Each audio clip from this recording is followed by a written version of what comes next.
Welcome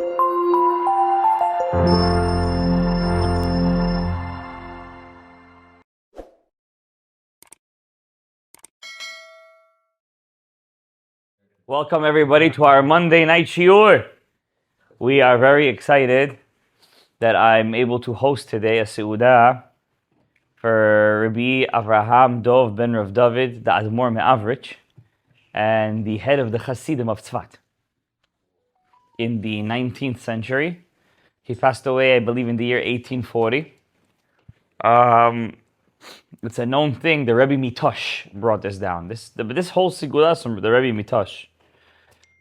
The Rebbe Mitosh said, I'm going to put this in silent, that it's a known thing that whoever sponsors a seudah in honor of the Rebbe Avritch, of Avraham Dov ben David, Reb David, he's known to bring down for himself Yeshuot Gdolot. Now, before I'm going to say thank you to all of our sponsors, I'm going to mention them name by name. I want to say, Rabotai, we all need Yeshuot. Yeshuot is salvations.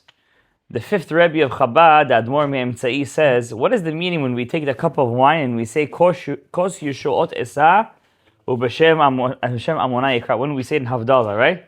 Ana Amonai Oshiana, Ana Amonai Oshiana, right? As we start the week, we do a very weird Havdalah. A very weird Kiddush, it's called Havdalah. We say, Bore Priya Gefen, Bore Mine Besamim, Bore More Ha'esh, Hamavdil Ben Kodesh Lechol. And we start off the week, but we start not like we start Shabbat. On Shabbat we start Savrei Maranan. Begin the week, we start Kos Yeshuot Esa. Right? Kos Yeshuot Esa. I'm going to teach you guys a small halakha because, sometimes a lecturer, even though I don't like to call myself a lecturer, he gets into the habit of repeating the same thing over and over. So we always have to add chidushim. And anybody here tell me if I said this over here before? I don't think so. Everything a Jew does has a immense, not just power, ripple effect. A ripple effect. To the point where a tzaddik, he's so in tune with his spiritual side, with his neshama, not with his goof, with his neshama, that he would even pick the words how he would speak to somebody else. And that's why the whole Torah is basically the word of Hashem. The whole Torah I open up from Bereshit till, what's the last book? Divrei Hayamin, Chronicles. The whole thing, all 24 books, is a code. Because everybody over there that's written in those books, including the Rishaim, they were all in tune with their spiritual side, whether they liked it or not. Because those Rishaim were in contact with who? Tzaddik. That means the Torah only speaks of the stories of Rishaim when they're in tune with these great tzaddikim. Like Datan ve'Aviram, Bilam Arasha. Antagonist. The greatest antagonist of Klal Yisrael, the antagonist of Moshe Rabbeinu. So, when the Chachamim say, pick up the cup like this, take it like this, pour water inside, it's not a mabekach. What's a mabekach? It's not some stam minhagei srach. Or go around the table with hadassim. All these things are trying to make you in tune with such a spiritual side of yourself to bring down Yeshuot. What is Yeshuot? Salvation. What's the difference between Yeshuot, salvations, and let's say, another word, instead of salvations, instead of Yeshuot, let's call it Geula. Or why don't we say Kos Geulai? Oh, beautiful, I love it. Why don't we say, you come and give a chidush. Why don't you say Kos Geulai? Yisau b'shem Hashem ekra. I like it sounds much better actually. Why do we say Kos Yeshuot Esau b'shem Hashem ekra? Says the fifth Rebbe of Chabad, of Shalom Dov Ber. The reason why I'm bringing him down tonight is because the Bat Ayin is Rav Avraham Dov. Dov and Dov. Okay? He says, whenever you see Yeshuot in the Torah, the word Yeshuot, it's plural or singular? Yeshuot, kos, Yeshuot, it's plural. Yeshua would be singular. Yeshua would be singular. Not Yeshiva. Yeshua. Welcome, Rabbi Yeshiva. Yeshuot is plural. Says Rabbeinu Ha'ari, the kos yayin, the kos is the kli that holds the shefa. Now, what's shefa? Is what's more exciting, what's more exotic, what's more causes you to come out of yourself? Wine or water? Wine. Water is essential to life. But water doesn't elicit a response. What elicits a response? Yayin. But yayin to who? Says the Gemara. Yayin is good for high sabah. What's a sabah? For that old man. If you give yayin to the young man, what comes out is not kos yeshuot esa. But if you give yayin to that sabah, comes out yayin hamishumar misheshet yemei bereshit. He has so much experience and knowledge in his mind, he starts to share it. I forgot where I saw this. I think it's the Pele Yoetz. He says, what's the difference between a zaken talmid chacham and a zaken am haaretz? What's the difference? I'm not going to say where I learned in Kollel. Anybody who sees my shirim knows. When I used to be in Kollel, it was the most famous Bukharian shul. So sometimes I used to go out during the breaks, and there was a lot of levayot over there. Levayot. Every day, not every day, at least once a week, I would say once it's true, was the levaya. And all the old guys, where do they go? To levayot. So sometimes I used to meet these older guys, Amei Ha'aretzim. What was the first thing they would tell me when they would see me? Do you know who I used to be? Who I used who I used to be, what I did in my life, where I was, what I did. Says the Pele Yoetz. I believe I saw this in the Pele Yoetz. That's an Am Haaretz. He always, where does he live? In the past. Miyu Chacham. And this is the Bat Ayin. Who is the Chacham? This is the Chidush from the Bat Ayin. Who is a smart man? Zaken Chacham. Haro'eh et what? The Nolad. What's Hanolad? Who sees? The future. But really, what you could also say Nolad is what? As if I'm born now. Stop living in the past. Don't live in the future because you're not there yet. Live in the present. If you need to go to the Bahamas, go to the joking. That's a Chacham. He's not stuck in the past. This is the Badayin says this. The Badayin says, I'm sorry. Always look at yourself. Today is a new day. Today I'm going to start something new. Haro'eh et hanolad.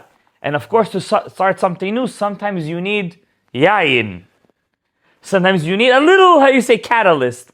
Maybe not the regular gas you put inside the car. What's the plus? Super. You got something to put the super inside.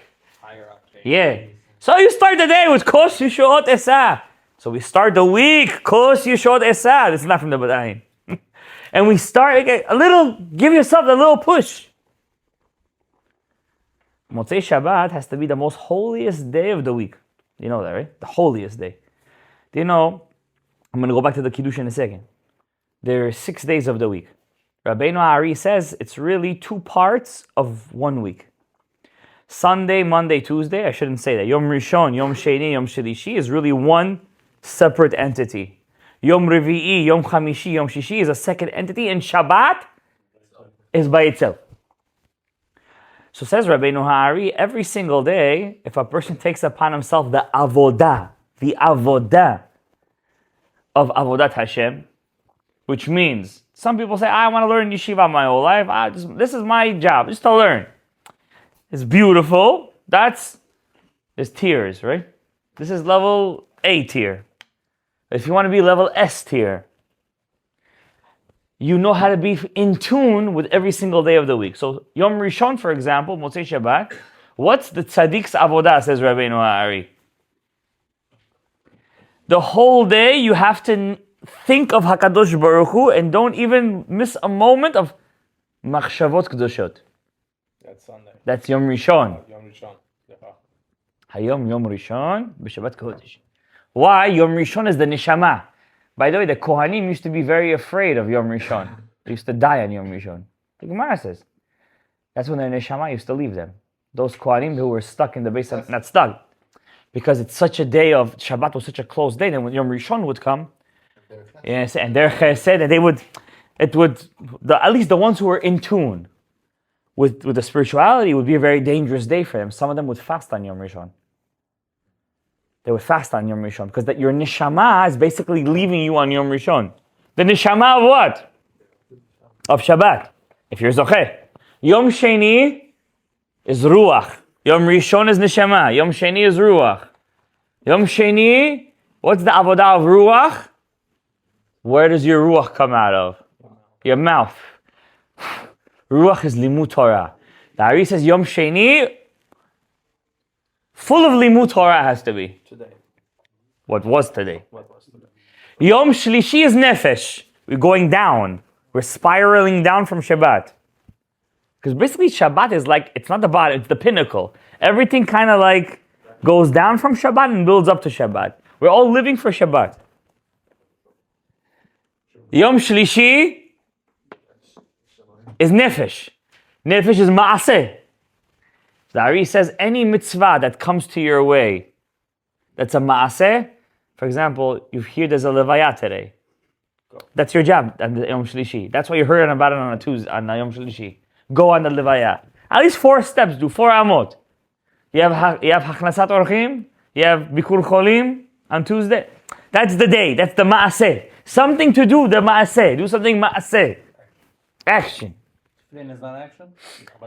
That's a mitzvah hechrechi. You know, those mitzvot that you're talking about, tefillin, mezuzah, You get it all the time. those are oxygen.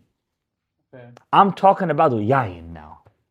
Okay. I'm talking about the catalyst. Now, Yom Revi'i, we're starting down to up now because we're working up to We're Shabbat. in the middle now. We're preparing for Shabbat now. Yom Revi'i is nefesh again. So now again, you have to do from Ma'aseh to Ma'aseh. So you got 2 days of Ma'aseh. Wednesday, Tuesday, Wednesday. Exactly. Yom Shlishi, Yom Revi'i. Yom Chamishi, again, Limud Torah. This is all a preparation just to get your Neshama Yetera on Shabbat. Yom Rishon, Yom Sheni, Shlishi, Sunday, Monday, Tuesday was all a preparation to let go of that one. And we're doing these 3 things on Yom Rishon, Sheni, Shlishi to keep a little bit of it. We shouldn't, some ha'ara from it we should keep. Yom Revi'i, Chamishi, Shishi, we're preparing. You're building up. Exactly. And Yom Shishi, again, machshavot. Machshavot, tovot, everything yichudi, machshavot. And then comes the biggest test. What's the biggest test? On Yom Shishi? What's the last test on Yom Shishi? Before the candle lighting. That's the test of the Maaseh. The last test, Shnaim Mikre V'Achad Targum. Who's going to be that strong person to finish the Chok L'Yisrael before Shabbat? Oh, but that's the Neshama Yetera right there. You know that, right? That's the Neshama. Ask anybody who's done Shnaim Mikra V'Achad Targum his whole life. That's when he gets his Chidushim. In Shnaim Mikra V'Achad Targum. On Yom Shishi. And then you go to the mikveh, not mikveh.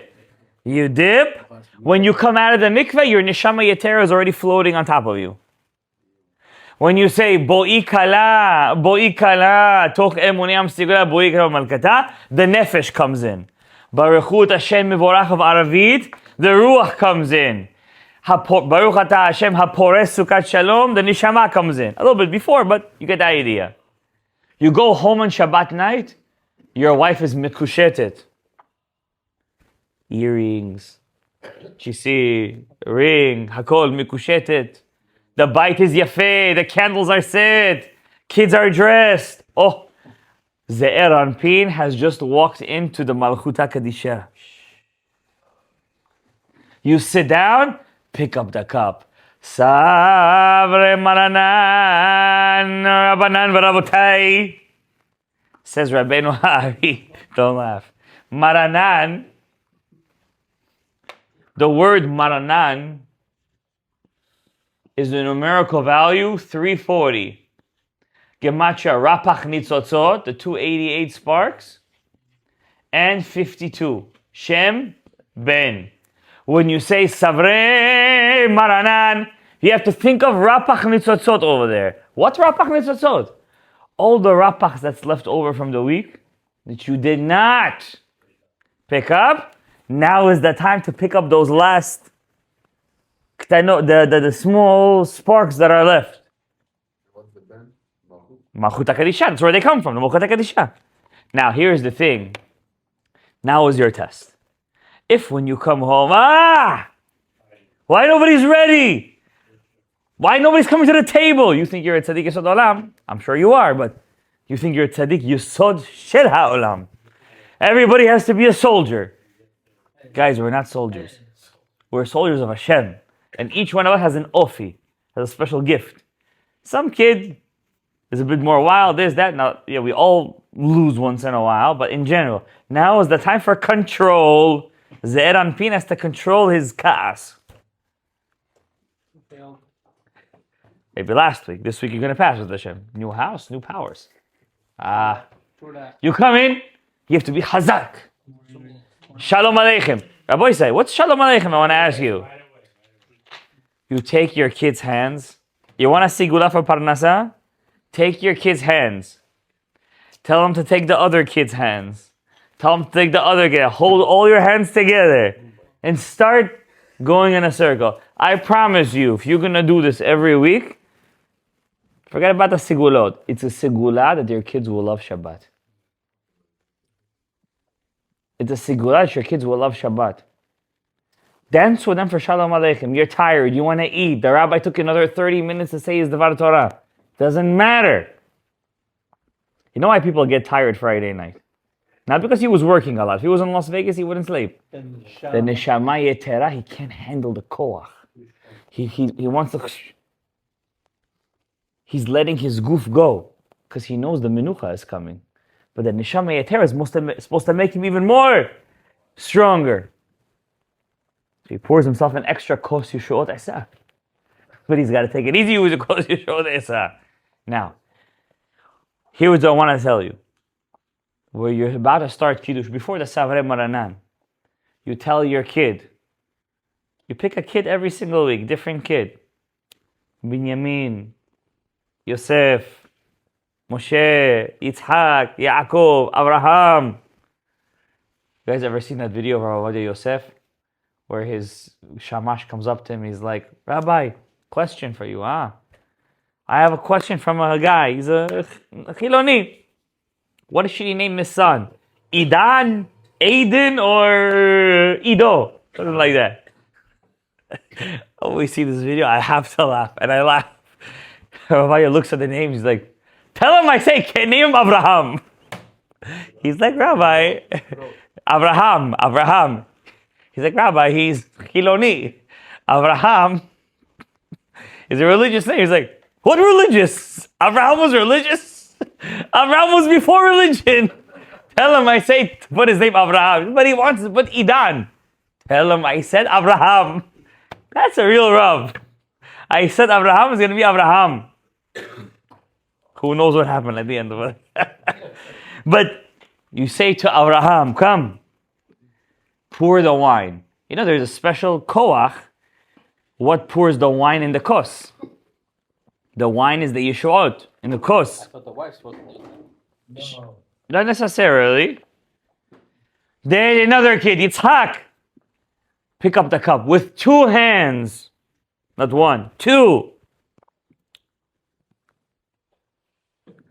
You hold with two hands. Don't do anything yet. You have a girl, Yaakov. A boy, Yaakov. Water. Yaakov was mitek et hayayin b'chasedim. That's what he did when he brought Yitzchak the wine. The Zohar says first he put the water in the wine on purpose. That's why we do the water in the wine. He put Put the water. Do 3 drops. You can do 2 drops. If my kid puts 1 drop, I tell him say keter. If he puts 3, I tell him to say chesed gevurah tiferet. Like this, I play with them. You have to find the spirituality in everything. Don't force your spirituality. Find the spirituality in everything. You take the wine, you start. Before you start, you hold a cup in one hand on 5 fingers. On 5, you hear that? On 5 fingers. No. On 5 fingers. Or like this. Like this. Some people, they do a little bit too much, they go like this. But then he's playing a game over here. Yeah. Like this, kacha, must speak. But he said You palm. see? He said no palm. Like this. No The palm. point is, that's what he just said. The point is that it has to be, I know, I've seen people do that too. It's Mashra from the Zohar has to be on 5 fingers. Who should give it this part? Now, here is I'm teaching you. Okay, so do like that too. No, but over there it's more on the palm. The 5 fingers is the support. It's better a little bit, it should be on the fingers. The Zohar, it's the first, actually the first Zohar. Amar Rabbi Chizkiah. Kishoshana benachochim. Some people of Ezra Atiyah used to do it like this. 5 fingers. Of Ezra Atiyah used to do it like that. But I do like this. This is also This is the way I do. fine. Moti, this is the way I do it. Shkoyach. You do it like this, and you start. Why 5 fingers? I'm telling you now a secret. B'zchut bat Ayin. Listen to me. Avraham, you're not listening. Thank you. What's Yeshuot? This one's out for commission. Its tikkun was done. That was that one. This tikkun is done too. What's Yeshuot? Kos is on the Yeshuot. Yeshuot is the mansapach. I was going to say matzah too. It all goes back to the mansapach. The mansapach. What is the job of the mansapach? What are they? The sofits, right? Yes. The sofits. Mem, nun, tzadik, pei, chaf. Mansapach. Correct or incorrect? Why do they come at the end of the word? They seal the shefa that the klipot don't get it. The mansapach, which are the yeshuot, seal the shefa that the klipot won't suck from them. You get it or no? The wine is the shefa. Yayin. Where does yayin come from? Let's talk about that for a second. It's din, definitely din, but it's yayin misameach. It's good din. It's jumpy din. I personally, it's my neshama. I can't drink wine. It's very hard for me to drink wine. It hits me very hard. Isn't simcha coming from machshava? Yeah, but sometimes you need the gvurot to open up to marchiv the da'at. You know what I mean? The Gemara brings that in Masechet Eruvin. One of the Chachamim sometimes used to drink a little bit of yain before the limud to give them a little bit of yeshiva das. A little bit. Not the I didn't say that. A little bit. Just le'ashevet hadat. Okay? What is yain? Can I get a napkin I'm going to teach you guys. What is yain? Where does yain come from? What was the first one? That was Noah? Was the first? No, Adam Arishon. Intoxication has always been the worst thing for humanity. If not used correctly. But yain for the Saba is good. You get it? For this, exactly. Because he doesn't go crazy. He's yain a mishumar. He's a mellow yain. Understand? Yain. What's the gematria of yain, Rabbi say? 70. It could either be the 70 sarim, the 70 ministers of the ministering angels, basically the 70 nations, which is bad. That's bad yain. You don't want to go down that path of yain. Or it could be 70 sod. So it could either be klipachas shalom, which is the sarim, or it could either be sod. Nichnas yain, yatsa sod. So the 70. Good. But there's a deeper aspect of yain, which we have kavanayin, which is what? If you take the name of Ab, you guys, if I put it here, Gabriel, are you going to see it? Yeah. If I put it here. If you take Shem Ab, Yud, K, Vav, K. How many Yuds are there over here? 4, 10, 20, 30, 40. What's the next after comes Ab? Sag. Yud, K, Vav. Remember the Aleph goes in. K. How many Yuds here? 3. So we are at 40, 50, 60, 70. Yain. So when you say Bore Pri Hagefen, Baruch Atah Hashem Elokeinu Melech HaOlam Bore Pri Hagefen, every word of the bracha, you make a kavanah of a different part where the yain comes down from. Now it comes from Ab and Sag. Ab and Sag is the mochin. It's chokhmah and binah. It's big stuff. Yain comes from big stuff. Used correctly, yain could be very potent. Of course, we abuse it, like we do every good thing. But how do we use it? That's Huh? the question. Like when we're in In moderation. what does it do to us? So, for example, how the Chachamim used to use yain, I don't want to get into it. This is more of a Purim shiur. Let's say they would feel very bad that day. So Abaye would say, if he had a stepmom, if my stepmom would tell me to do something for her that day, I couldn't learn the whole day. So he would have a cup of wine before the shiur. Yeah, it would mellow him out a bit. You know what I mean? A cup of coffee. A cup of coffee. Yeah, no, we have a cup of whiskey. That's different. That's something else. That has a different effect. You're blocking the light. Yeah, they used to. Yeah, they were using it to allow the light inside. Abaye knew this is what would make him forget what his mother, what he called him his mother, what his mother would tell him. Because Abaye was very sensitive. The Gemara says his mom would tell him to do something all day, and it would. What am I going to do with? How am I going to do it? I should tell Talmud to do it. Like it would eat him up. Or one rabbi, another was very sensitive. If the northern wind, maybe I'm making it wrong. If some wind would blow that day, and they would learn outside in the tent, he would feel very cold. He couldn't concentrate in his limud. So he would use the yayin kind of to warm himself up a bit. They would use it to open up their mochin. You understand? The Gemara has another story. One time Rabbi Yehuda Nasi was sitting with Rabbi Chia, and he says to his student, and Yehuda and Chizkiah were there, and Rabbi Yehuda Nasi loved them very much. So he said, how come the Dardeke is the young ones, how come they're not drinking any yayin? So Rabbi Chia, their father, said, Rabbi, they're young. They don't need to drink. He says, no, I insist. They have to have a shot, l'chaim. So he gives them the yayin, and he gave them the yain to drink. Now Rebbe was a descendant of King David. So he said, Yehuda and Chizkiah, there were two brothers, they were the nitzots of Avraham, Yitzhak, and Yaakov. He said, say Devar Torah. So they were a little intoxicated, they were not used to drinking. They got up and they said, Mashiach won't come until the house of Rabbi Yehuda Nasi will be destroyed. Talk about a party. They didn't say it like that, but that's what they meant. And Rabbi Yehuda Nasi was like flabbergasted. And Rabbi Chia was like, you gave them yain. Nichnas yain. Yes, so don't feel too bad. And the Gemara says basically sometimes when the yain comes in, things that you don't want to come out, they come out. It could be things that are chas v'shalom, like Achashverosh.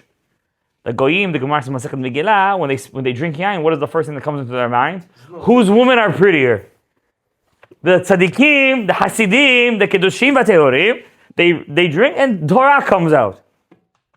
That's the meaning of a HELULA. That's the meaning of this. That to bring the kedusha of the.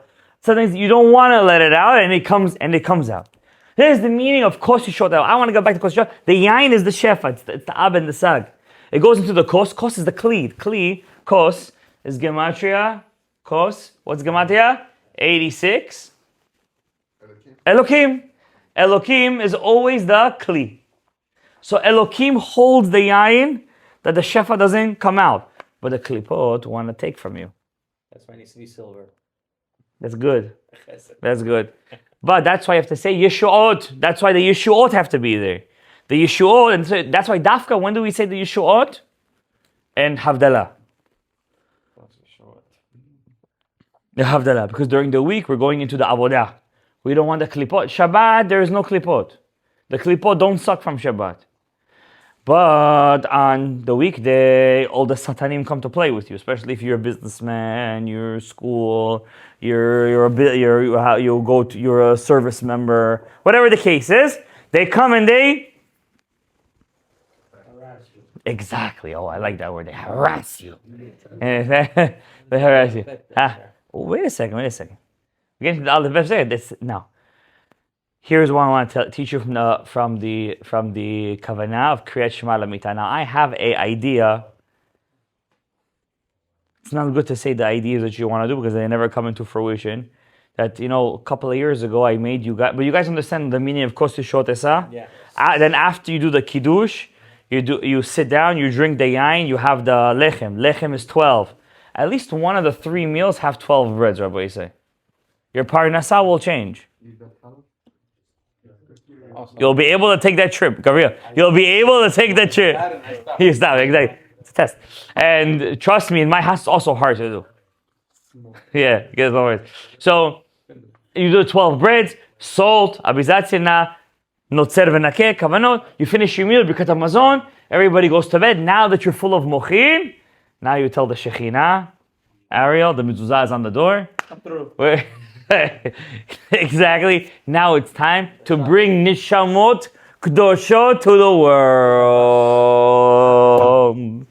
Now, let's say you already have Nishamot Kedoshot. Nothing's going to be physical. You could bring down for somebody else, Rabbi say. What you mean how? Your mitzvah that's Nishamot Gerin, that's what he said. But you could bring, let's say a person, he's waiting for a kid. He doesn't have a zechut. You just did all of that. And imagine you added hadassim and hakafot and this and that and devar Torah and yichudim you did. And you had guys, guests. and you had guests. I didn't even touch what you could do on Friday night and for Friday and Shabbat morning. I didn't even touch all the things you can do.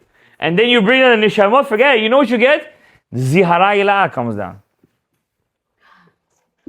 You know what Zihara ilah is? Yaakov Avinu. Imagine having a kid like Yaakov Avinu. He may not be shustri, but you're never going to have questions from the teachers about him. You're going to have good stuff about him. Okay, not every kid has to be a basketball player. Not every kid has to be a boxer. I know Bukharians, we like that. We like the kid who's very shukh. But do you guys understand? Yaakov ish tam. And when Yaakov needs to be a fighter, we see in this week's parasha, how he gives the shatet to the samech mem. You know what the Samech Mem does to him? I wish I could give a shiur on Vayishlach, but it's Batayin's HELULA. The Samech Mem dislocates his joint. He dislocates his foot, his sciatic nerve. He says Yaakov was limping. Why limping? His whole knee came out. He had a dislocated knee. He couldn't move. And imagine, as he dislocates his knee, he takes him into a chokehold. He says, let me go. He says, I'm not letting you go. And that's where he calls him the famous name, Israel. Ki sarita im Elohim v'im anashim v'tuchal. That's Yaakov Avinu. Until 63, who knew him? He was in the yeshiva. At 63, he goes to learn for another 7 years. Another yeshiva guy. 14 years, he goes to learn again. And then after he comes out 77 years old, he sees the rock on top of the well.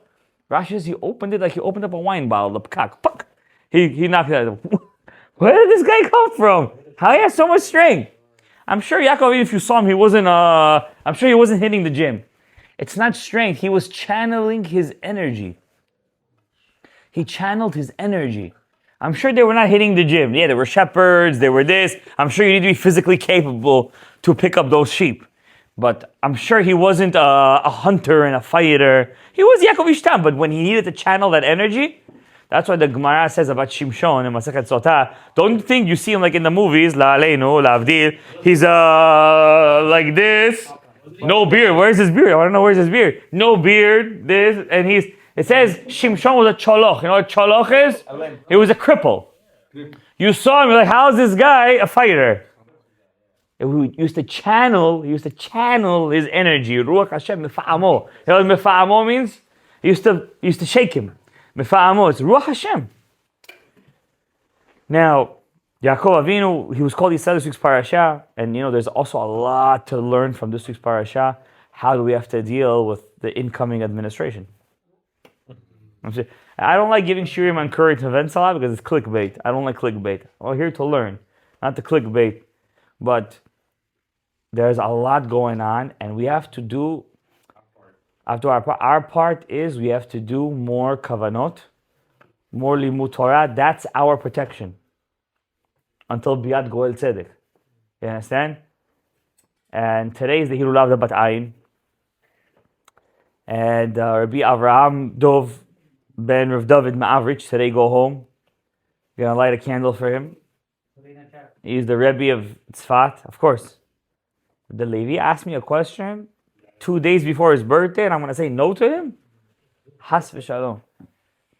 Rav Avraham Dov ben Avritch, just to give you a little short story about it before we get to the Kavanah of the Bat Ayin, which is to do with the Matzah. That's why you bring all this Matzah before. Has to do with Matzah. Tonight we're going to learn the Kavanah, how to prepare Kabbalistically in your meditation, in Kriyat Shema Lamita, how to prepare yourself for Shacharit. That means Kriyat Shema Lamita, besides for killing the Mazikim and all that stuff, 1,200 and whatever number is over there. Well, how much? I learned that. Thank you, Gabriel Chai. With all the kavanot though. Yeah, that's with all the, of course, with all the Kavanot. What do you think this is? Is that? No, this I don't like to hear. This I don't like to hear. One is better than none. That's true. We get into the Kriyat Shema Lamita. So we have to first understand we have a very big zechut that we had. Every time a HELULA falls on my night, I see it as a zechut because last year I had almost zero. And the Monday it did not fall. I had like maybe one or two. This year I have Mordechai Sharabi fell out of my night. Now I have Avadia. He fell out on Monday night? No, I did not. It was on Thursday, even though Monday night. Leil Shlishi. And today we have the Bat Ayin. I think this is my second time in my life doing HELULA for the Bat Ayin. Just a couple of words and why I'm so excited about the Bat Ayin.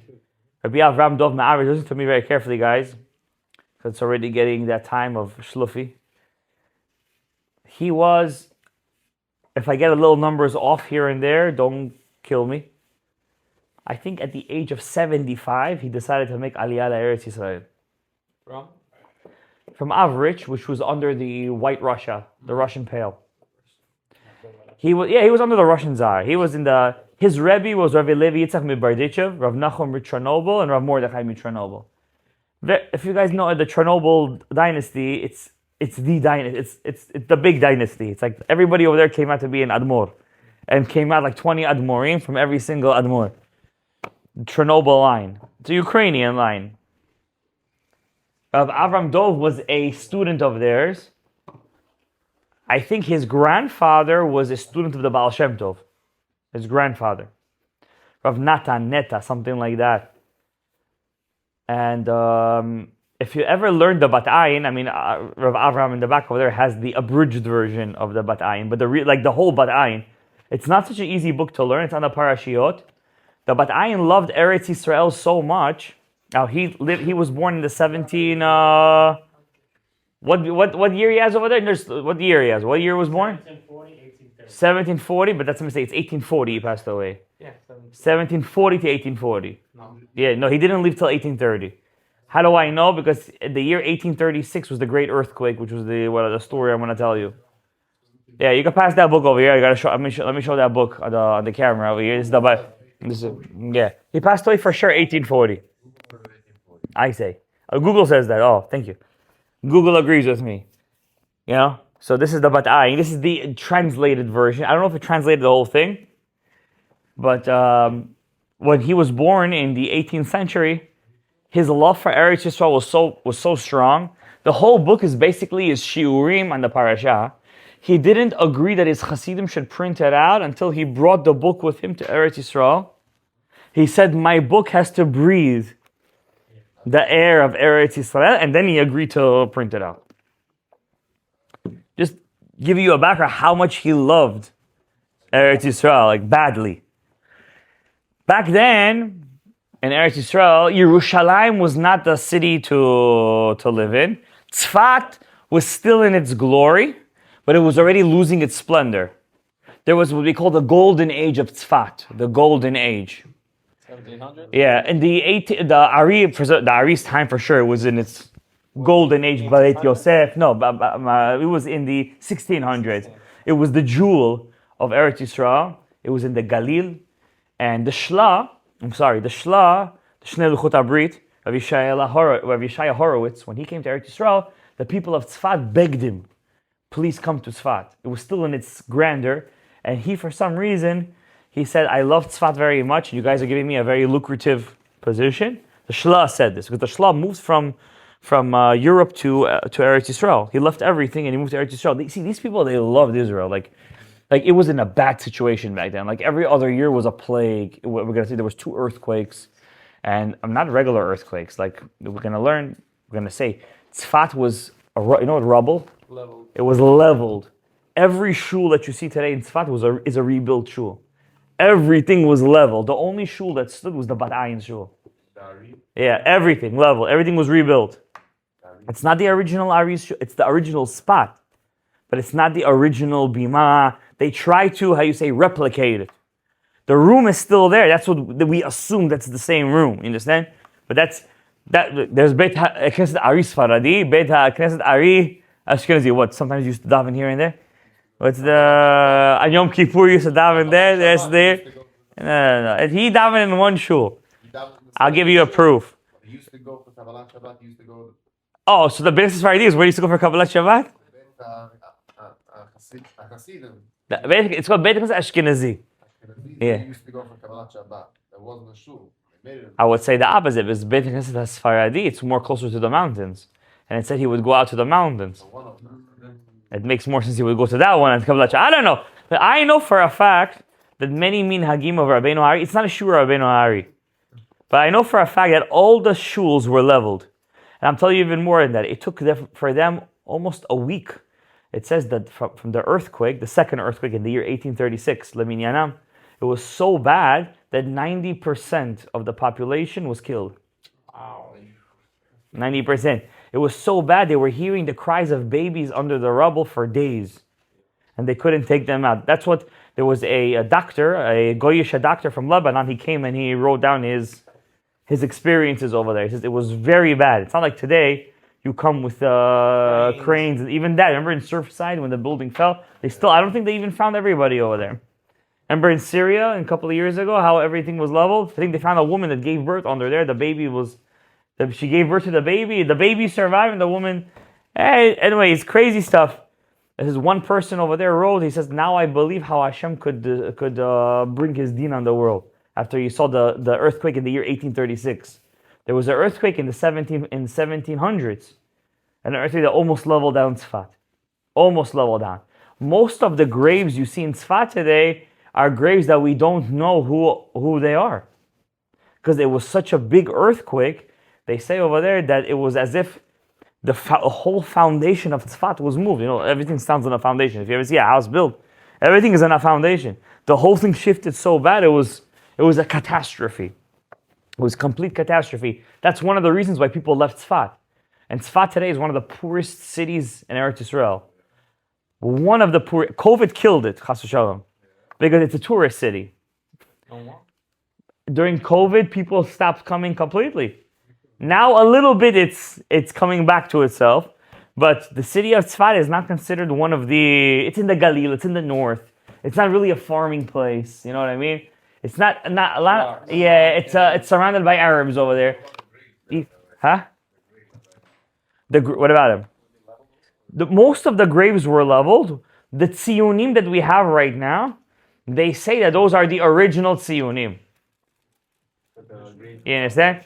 Like for exactly. So if the grave stayed intact, we could assume, we know from Masoret that that's the same grave that was. So for example, Rabbi Yeshua ben Hanania, that same place where Rabbi Yeshua ben Hanania is on the bottom, that's the same that people kept on going to for generations. You understand? So I'm gonna tell you why we believe that many of the graves today are still the same ones. Give me a second. So the Bat Ayin thing, when he came to Tzefat, it was right after the first earthquake. It was still the jewel of Tzefat. It was still the jewel of the Galil, of Eretz Yisrael. When he came to the Galil, and he started what we call the Kahal Hasidim over there. Give me a second, Avraham. Let me just finish the history as I'm going to get off on a tangent. He started the Kahal Hasidim over there. And in the Kahal Hasidim, there were two rabbis. One was the Rav of the Prushim, the Vilna Gaon students, Rav Yisrael Misokolov. I think he's a very famous Rav. I think he wrote the book Kol HaTor, if I'm not mistaken, something like that. He was one of the Talmidei Hagra. The Talmidei Hagra lived in Tzefat and Tveria. The Talmud of the Baal Shem Tov came to Tveria. His first Tzefat and Tveria, his name was Rav Menachem Mendel. Not Merimnov, he's named after him. It's gonna come to me. The first Rav Menachem Mendel. All the Menachem Mendels are named after him. Senior. Let's call him, yeah. Menachem, he's the student. He was. The OG. Huh? Vitebsk. Thank you. From Vitebsk, he was the first Menachem Mendel. I'm serious. That means the Tzemach Tzedek was called Menachem Mendel after him. And the 7th Lubavitch Rebbe is called after the Tzemach Tzedek, was named after him. All the Menachem Mendels that you know basically are named after the Lubavitch Rebbe, who was named after the Tzemach Tzedek, was named after the Rebbe in Vitebsk. I said, he came to Tzfat, he lived in Tzfat. Now, when the Rebbe Avritch came, he didn't come to find richness and this and that. He came purely for a spiritual reason. Because I'm going to live out the remainder of my life. He was very rich. Very rich. He was well-to-do. He was not begging for money. Okay? He was well-to-do. When he came to Tzfat, he saw that the Hasidic community was in shambles. He took upon himself to support the Hasidic community over there. On himself. And he did. Besides for printing his book, he also came after I believe the year 1835 was the great massacre of the Jews by not the Arabs, people who think that they're the friends of the Jews. There's another big community in Israel, the Druze. The massacre of the Druzim in 1835. The Druzim decided that there was a hachlafa, changing of the shilton. The Pasha was switched from Mitzrayim to Ottomans. And they said now is the time to attack, to loot. And they killed many of the Jewish people. They took some girls. It was a very bad. Everything is recorded. Everything is recorded. It's called the Great Massacre of the Druzim. Search it up. In the year 1836, the Jews of Tzfat were already, on decline. Still, it was one of the biggest populations in all of Israel. Now, people say Jews never lived in Israel during this time. People who say it don't know history. It's not even worth arguing with them. Jews had a continuous presence in Eretz Yisrael from the time of the second Beit HaMikdash and before. Jews never left every Israel. There was a time in Jerusalem when there were less than 9 Jews. Yeah, in Jerusalem. But in the Galil, there was plenty of Jews, and Tzfat was the hub. Understand? The Jews lived. Rabbi Yehuda Nasi was the time of the Romans. Okay, Avraham, go ahead. Yeah. What was the what? The earth. I don't know what the decree was, but this in the year 1836 was the second earthquake. It was such a bad earthquake, which it almost killed all the remaining people of Tzfat. Leveled all the buildings, all the kvarot. They say that's why actually one of the reasons why the kvarot were painted blue. If you go to the Galil, everything is blue over there. For the Kohanim, after they came, they didn't know where anything was. They painted everything blue for the Kohanim. They say it's a legend. I don't know how true it is. Because some are painted, some are not painted. Now, all the Jews wanted to leave to Tveria and from there to Haifa. Haifa was in the port. Port cities always did well. And the Jews said, listen, Tzfat has no future. We're leaving Tzfat. Who came and said Jews have to stay in Tzfat? The Ari passed away. The Bat Ayin. The Bat Ayin got up and he saved the population in Tzfat. He said, Rabbi Say, it's the time of Mashiach. Because the Gemara says in Masechet Sanhedrin, this is the sermon of the Bat Ayin after the earthquake of 1836. He says Mashiach won't come until this gate. How do you say a gate in Hebrew? Sha'ar. Until this sha'ar falls, until the sha'ar gets destroyed, is built and destroyed and built again. He said sha'ar is gematria tzfat. Same gematria. Look how smart he was. He said that until Tzfat will not be built, destroyed, built, and destroyed again. He said, we just got the second earthquake, the second destruction. Now we're going to rebuild Tzfat, and Mashiach will come. That's what he said to them. And guess what? They listened to him. And they stayed in Tzfat. They didn't leave with all the hardship, with all the rubble and everything. And who came? It didn't happen another earthquake there. Who came to their help to rebuild them? Sir Moses Montefiore. No, he's not buried in Tzfat. I think he's buried in England, actually. Yeah. if I'm not mistaken. Montefiore. He never had any kids. So he only married one woman. His wife's name was, what was his wife's name? No, he wasn't French, he was English. He was Rothschild's secretary. He started off as Rothschild's secretary and then he built his own wealth. He was very big. He started all the original Jewish yeshuvim. All of them. Him and Rothschild. The religious Rothschild, not the non-religious one. There was a religious one. He was so religious, he didn't have kids either. He used to change his tefillin every day and then give his tefillin as a gift to a poor bar mitzvah boy. It was a very one rich Rothschild was very religious. Montefiore was very religious. You might know him, guys. He built Kever Rachel. He also built the stones on top of the kotel, the small stones. That's him. And he was one of the people who helped rebuild Tzefat after the great earthquake. Him and his personal secretary. And one of the reasons because the Rebbe Avritch was so instrumental into arousing his love for Tzefat that he decided to help rebuild Tzefat. But unfortunately, in the year 1840, there was a big plague in Tzefat. A big plague, COVID, let's call it. And Rav Avraham Avritch, the Rebbe of Tzefat, the Ashkenazi Rebbe of Shmuel Heller, he was very close with the Bat Ayin, and he sent a message to Rav Shmuel Heller. He said, "Come, I want to tell you something before I die." Some say he wanted to tell him what's the secret of the date of the HELULA. But Rav Shmuel Heller's wife said, "I'm begging you, please don't go out. You're going to get the plague. You're going to die." And he writes in his book that I'm stupid. I'm sorry to say that he said, I'm stupid listening to my wife because I felt like my Rebbe was going to tell me a very big secret. Just like Rav Chaim Vital didn't want to listen to the Ari before he passed away. Kind of like I repeated the same mistake and I didn't listen to my Rebbe before he passed away. And he never got to see him his last time. And the Bat Ayin passed away. They say before he passed away, the people who were there said that I'm the last person that this plague is going to take and I'm going kapara for Tzefat. And after he died, they say, that's how it's recorded, that it didn't claim any more lives. The plague didn't claim any more lives. And he passed away in 1840. He gave his life to Eretz Yisrael. And the Rebbe Mitosh says, whoever learns his Sefer and makes a Seudah in his name, right now as we're speaking, Rav Elimelech Bitterman is making a whole big HELULA by him. We're connecting to him together. As we're doing it, we're bringing down Yeshuot. Yeshuot is Mansapach. I want to tell you one more thing about Ayin. One Devar Torah from him. We said many things about it from him. But Ayin says in Parshat Balak, he says, a chidush. One chidush, say on Shabbat. How come Bil'am had the power to bless Klal Yisrael? You know, Rasha, what comes out of that mouth, Hashem Yirachem. You know, a mouth is a kli. If that kli is disgusting, how can it bring down blessings? Especially, you know what he used to do with his, something that kisses that, I don't think could bring down berachot. So, but I just, there's a beautiful vort on Parshat Balak.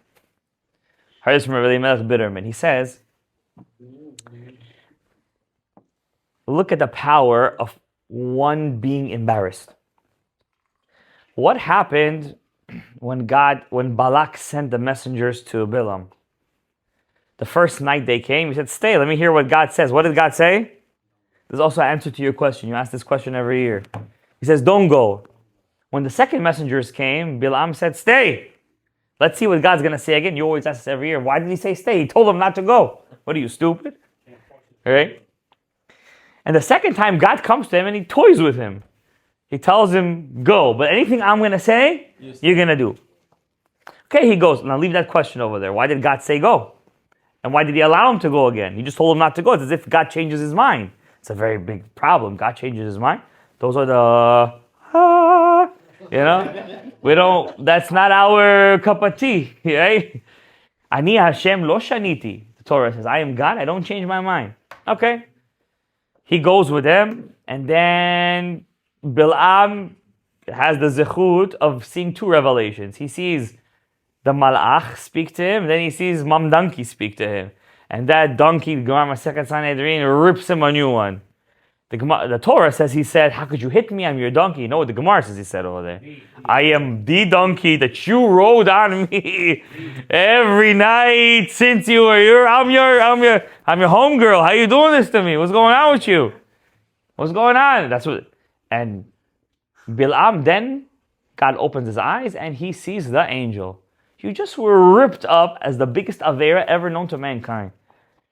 And then you speak to an angel, you have Nevuah. Says the Bat Ayin, that's the Bat Ayin, or the Bat Ayin says a beautiful pshat. Any person who experiences shiflut, any any human being who experiences embarrassment, as much as the embarrassment he experiences, that's how much Nevuah he could get. Even a person like Bilam, says the Bat Ayin. Why did God tell him to go with the second pair of dignitaries? Because they were a higher level. God wanted him to get embarrassed to the point, where he would have no face. So one thing, he would have been embarrassed by the small guys. It would have been such a big, it would have been embarrassed, not such a big one. But he got embarrassed next to the dukes, the bishops. Hashem said, go with them. Oh, this is good. Next to him, you get embarrassed. That's the big embarrassment. That's the good one. Now you're going to get Nevuah. Now you could bless. And that's why, you know the famous Segula, a person gets embarrassed, at that moment bless somebody. Because of him. Exactly. The Bat Ayin brings that. That's maybe the source is the Bat Ayin. Okay, now I want to teach you guys the Kavanah. It's a small Kavanah. B'ezrat Hashem. Yeah, let's open up your pictures. Yeah, open up your pictures. Erase it quickly. We're going to learn how to make a Kli for the next day. A Kli for Shacharit.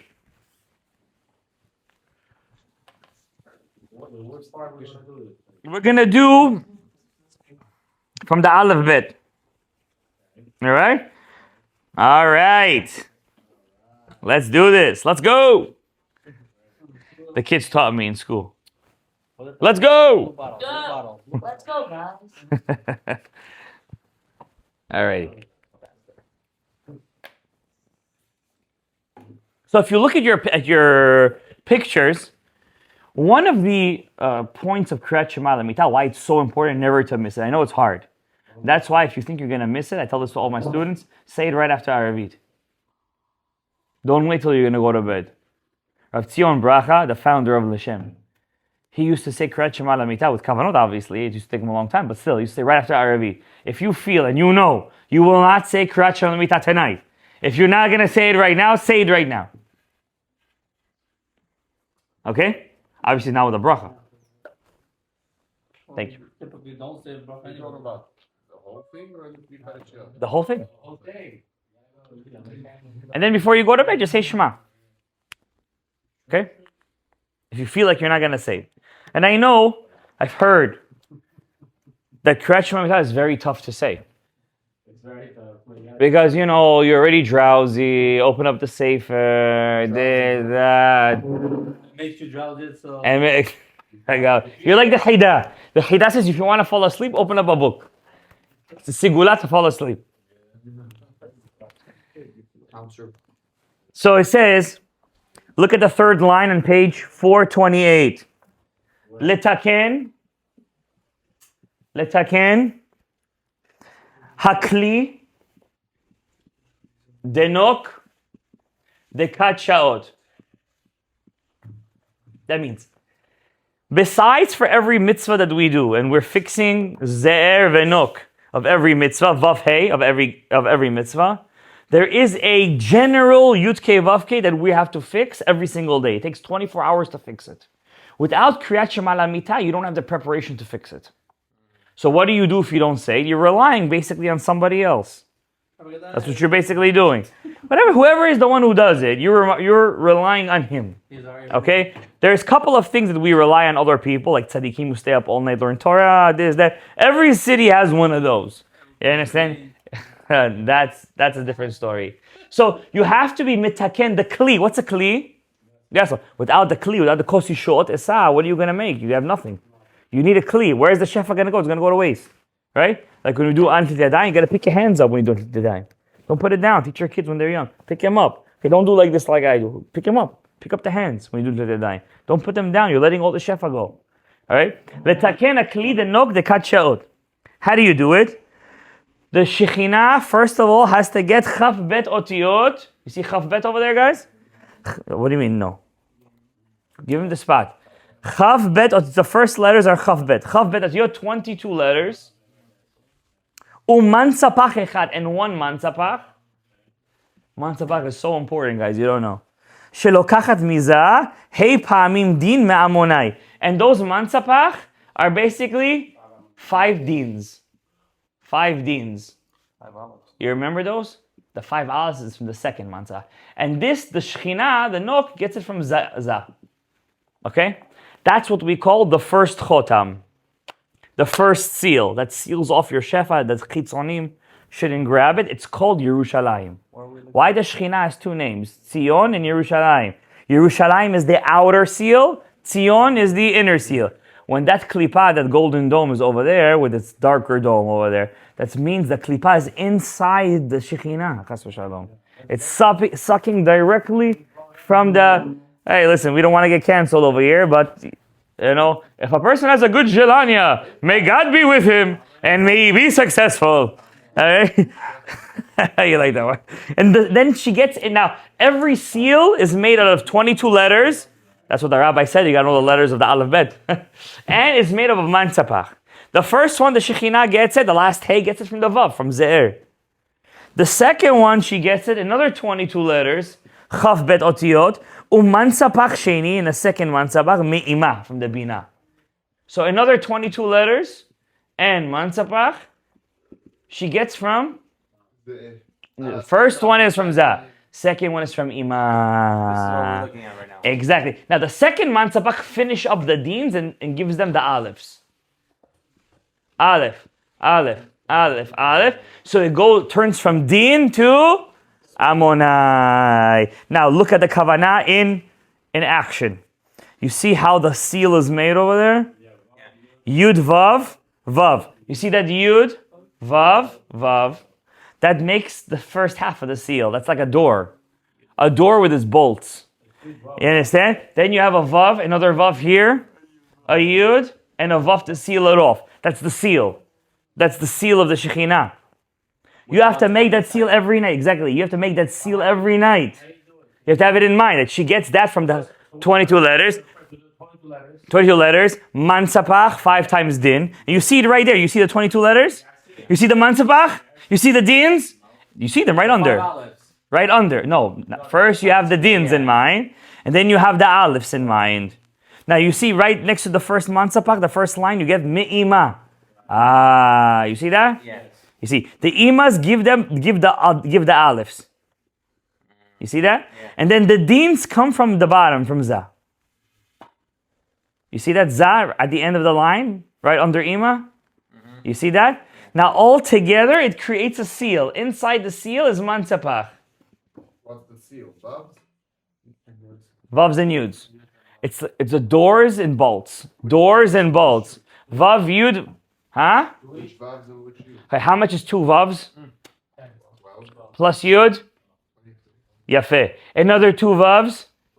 Exactly. Yafeh meod. Okay, so you have to know everything is fine-tuned spiritually. You don't have to do this. But if you don't do it, then the chitzonim are going to come into your shorish neshama. What did they use in the bus come and play? When you think of the 22 letters. After finishing. Yeah. So you could do it. You see how it is in the thing. Now my jelania is before Shovavim, to prepare all of you guys over here a nice Kriyat Shema Lamita with a little bit of translations here and there, so everybody could use this at night after Aravit. A little bit comes out Rashash, a little sprinkle, some salt and sugar. You know what I'm saying? Some sprinkles. You understand? Everything we learn exactly. As I do the 22. Right. The first set of the youth. Yeah. You think of the 22 letters, the first set, the second set. You think of the chotam right next to it to the left. And then you think mansapach from ima gives down the 5 alifs. And then the mansapach on the bottom gives up the 5 amonais. And they all combine to make 5 amonais all together complete, which is a sweetening of judgments, which she's made out of judgment. The Shekhinah is made out of judgment. The last Hey is made out of judgments, but sweetened judgments. So why does it need judgment? Without fire, there's no protection. The fire burns all the chitzonim. Understand? Now this kavanah is called bat ayin, because in your eye you have two. You have the, what do you call the black part? The pupil. Then you have the part around it, right? The iris. That's Tzion in Yerushalayim. That's why when you make pagam in your eyes, you're letting the chitzonim to grasp your shefa. Yeah, that's the secret. Now, when you do this kavanah, you're basically trying to make a tikkun for all those pagamim that you're doing. You understand? Obviously, do teshuvah. Don't do it again, or at least try not to do it again. Get a kosher phone. Give your wife the password. Listen, nothing happened. I know you guys need to work, but you got to do your best. Do you guys get the Ayin? That's so tough, right? That's so hard. Nobody's you say melting over here, right? Baruch Hashem. All right? Now, next time we come together, we can do the bottom part of the page. Yeah. All right. Again, so the top. From lekonen to prepare, letaken to fix, kli denok, the vessel of the Shekhinah, last hay of God's name, the kachot of all this 24 hours. That means you're preparing something now that lasts you till tomorrow night. How do you do it? 22 letters and mansapach from za, which is 5 times din. 22 letters and mansapach from ima, 5 times aleph. Is it too hard? Are you with me? Because it's similar to you understand? It's very similar. Now, then it shows it to you on the page. First, it gave you the instructions. Now it's showing you. 22 aleph bets and mansapach right there. 22 aleph bets and mansapach right there. Don't forget to make the doors and the bolts in your mind. Yeah, the whole thing. And then you have the alephs from the mansapach coming down. And from the mansapachs on the bottom, you have the dins going up. And they connect and make from din amonai. Everything's in your head. I'm telling you. I'm telling you. First mansapach, then alephs, then mansapach again, then dins connect to the alephs. Exactly, and they're a full amonai now. At the end. Before you close. So before you close, you do the amonai, then you close. The mansap, you're closing the bolts and the doors. Yeah, exactly. Okay, and this is called kavanat badai, to stop the chitzonim from grasping your energy. And b'schut this kavanah, may no chitzonim, no matter where they are, who's it coming in, may they never have a power to touch Klal Yisrael, to Shalom cause any damage to Klal Yisrael. May Klal Yisrael bring the Geula berachamim, as the pasuk says, berachamim gedolim akabetzech. And may the zechut of the Bat Ayin, Rav Avraham Dov, Ben Rav David, the Admor Avrich, the Rebbe of Tzefat, which is big. I didn't tell you the miracle that happened during the earthquake. The only shul that wasn't destroyed, he was davening mincha during that time. He said, everybody, he lay down on the floor, grab me. And the dome where he was davening mincha stood intact with its bolts, like a bat ayin, like an ayin. Until today, I never got into the old city of Tzefat. I always go there straight to the Ari, but in the old city, his shul is still there. And there is a shelet, a sign, a plaque. This is the shul of Bat Ayin, where the famous earthquake happened, and he was saved with all of his congregants. May the shul of Bat Ayin again, may all you guys have Yeshuot, Zivugim. I forgot to say, may all the sponsors, Rachamim Barno, Rachamim Ben Barno, Gabriel Chai Ben Ren Velea Chaya, Rochelle Ben Avraham, also Baruch Ben Hanam, with the Chayikusia Zev Ben Sima, and also for the Lunishmat, Lahavdi, Lunishmat Michal Self Ben Arielei, Esther Bat Yeshua, and also Lahatzlachat. We have one more over here. Yisrael ben Fegalaya. They all should have Hatzlacha, Bracha, Yishua Gedolot. B'schut, they made the Suda for the Bat Ayin. May you have the Zechut of Yeshua. Of course, Yeshua Tesah. May you have Shmira Eliona. Yeshua Gedolot. Kol HaBrachot, V'kol Yeshua, V'chen Yasam Edomai. Amen. Rabbi Chanan Ben Kashia Omer,